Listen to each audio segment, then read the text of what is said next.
كلنا سألنا نفسنا مريم الشامية راحت فين؟ طب عملت ايه لما عرفت حقيقة سكينة؟ وخصوصا انها كانت صاحبتها وكانت بتحبها جدا. عايزة اقول لكم ان المعلومات الموجودة عن مريم الشامية اصلا مش كتير، بس انا هقول لكم كل المعلومات الموجودة عن مريم الشامية. مريم الشامية البنت الجميلة اللي جت من الشام. في روايتين عن حياتها. الرواية الأولى بتقول إنها جت من الشام مع زوجها المصري، وزوجها ده اتوفى بدري فما خلفتش، وبالتالي مريم ملهاش أحفاد أصلا يحكوا عنها. الرواية التانية بتقول إنها أصلا ما اتجوزتش خالص.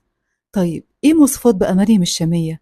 كانت ست جدعة جدا، يعني زي ما جت في المسلسل كده هي دي حقيقتها. كانت بتساعد أي حد وبتساعد كل الناس.